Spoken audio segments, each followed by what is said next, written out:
Coméntanos, se dice que para el próximo jueves ya podría estar aprobada esta ley del outsourcing, que realmente no lo elimina, sino que se va a regularizar, según dicen, ¿no? Para darle mayor certeza a los trabajadores en cuanto a su salario y sus prestaciones sociales. Sí, primero decirles que en la reunión de Junta de Coordinación Política definimos que el próximo jueves pudiera discutirse en el Pleno de la Cámara esta iniciativa que fue enviada por el Ejecutivo. Sin embargo, bueno, y además de esto se está llevando a cabo todavía el día de hoy el Parlamento abierto para recoger distintas opiniones y a partir de ello tratar de enriquecer el dictamen. Lo que ha causado sorpresa, al menos al grupo parlamentario del PRD, es de que vemos que los empresarios asistieron a Palacio Nacional a una reunión con presidente que de manera legítima exteriorizan cuáles son sus preocupaciones y que mientras allá se establece una mesa de trabajo de diálogo en donde dicen que van a revisar cada uno de los artículos, acá estaríamos también viendo el tema. Lo que me parecería que correcto es de que pudiéramos aplazar la discusión este jueves, que conozcamos cuáles son las preocupaciones que tienen los empresarios y que a partir de ello pues tratemos de revisar aquí en la Cámara de Diputados artículo por artículo en la comisión correspondiente como debiera de ser. Entonces, me parece que es un dictamen que a partir de los últimos sucesos requiere de más tiempo para su discusión. Lo podríamos hacer sin ningún problema, creo yo, la siguiente semana, conocer los resultados del Parlamento abierto que todavía no concluye, conocer las distintas propuestas que tienen los grupos parlamentarios. Sin lugar a dudas me parece que es un tema que debemos de discutirlo ampliamente. Qué bueno que lo vamos a discutir ya y que de este surja un dictamen en el que garantice los derechos de las y los trabajadores, como establece el artículo 123, a recibir prestaciones, a tener días de vacaciones, a tener, si así lo fuera, también el derecho a las liquidaciones conforme a la ley y terminar con esas prácticas que de alguna u otra forma vulneraban los derechos de los trabajadores. Me parece además que es un momento importante por el contexto en el que nos encontramos y que a partir de ello entonces podamos lograr un acuerdo que beneficie en principio a las trabajadoras y trabajadores. Diputada, ¿qué tanto es como un mito o señales equivocadas de que va a haber mucho desempleo? Se ve que de alrededor de entre 4.6 y 8 millones de trabajadores quedarían a la deriva, ¿es cierto? Bueno, hay ese número que se encuentran en unas instituciones bancarias que trabajan bajo esta modalidad, pero recordemos, en el gobierno federal hay alrededor de 28,000 trabajadores que se encuentran también contratados de esta forma. Entonces, más allá de si habrá despidos o no, lo que tenemos que ver es cómo garantizar que tengan trabajo, el que podamos tener diálogo con los empresarios para que logremos un acuerdo, pero siempre priorizando los derechos de las y los trabajadores. Diputada, y por ejemplo ayer del punto de vista del IMSS, ¿no? Donde dice que bueno, que esto afecta tanto a los trabajadores como a los ingresos que tiene Hacienda y el Seguro Social, porque muchos patrones evaden esa responsabilidad, como no tienen un contrato fijo los trabajadores. Sí, nos encontramos con muchos trabajadores que no tienen seguridad social, que los despiden antes de diciembre, por ejemplo, para no poderles darle inclusive el reparto de utilidades y otras prestaciones que por ley debieran de tener. Entonces, se trata de cómo en el marco de esta discusión podemos lograr los mejores acuerdos, porque eso es por una parte, garantizar que los trabajadores tengan un trabajo digno, un salario digno y que tengan derecho a la seguridad social y a todo lo que se derive de derechos a partir de su relación laboral.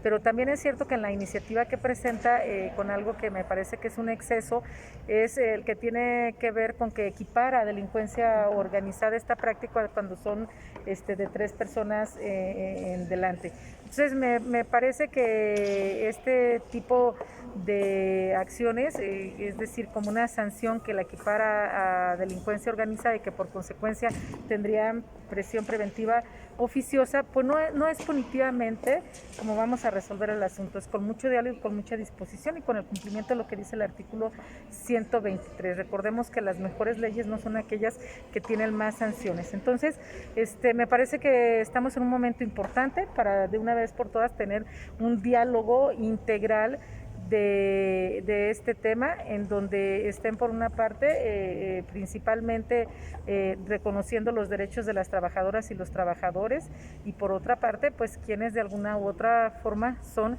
quienes presentan quienes son los contratantes, o quienes son aquellos que generan el empleo. Y finalmente en este tema preguntarte el riesgo de que al final de tanto foro y tantos diálogos prevalezca la visión de los ganadores. ¿La qué, perdón? La visión de los ganadores, de la mayoría. Aquí los ganadores tiene que ser la visión que tengan las trabajadoras y los trabajadores, y en principio lo tenemos establecido en la Constitución. Eso es lo que tiene que ganar. Hay ahorita discrepancias, las ha exteriorizado el sector empresarial.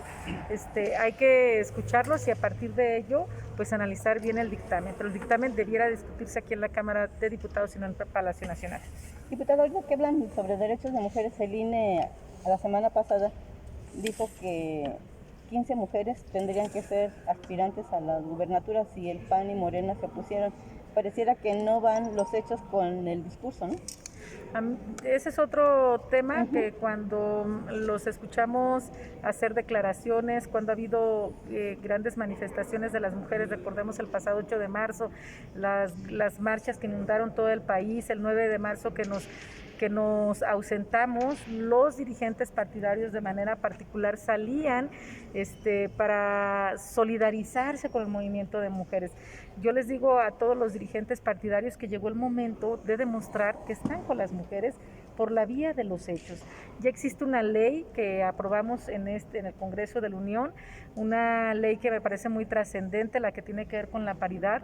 Es un principio constitucional, nadie debe de sentirse engañado, sino todo lo contrario, deben de apresurarse a cumplirla como debe de ser. La paridad llegó para quedarse y todas y todos estamos obligados a cumplirla, y en ese sentido pues saludamos por supuesto los lineamientos que aprobó el Consejo del Instituto Nacional Electoral para que de 15 gobernaturas al menos 7 pudieran ser mujeres. Recordemos que esta es una reforma, la de paridad en todo, que incluye a los 3 niveles de gobierno, que es de manera transversal, que es para los poderes, para los 3 poderes de la Unión, y también es para los órganos autónomos. Entonces me parece que fue un acierto el que hubiera aprobado el Consejo del Instituto Nacional Electoral, y por supuesto una incongruencia total de quienes lo han impugnado a través de los tribunales.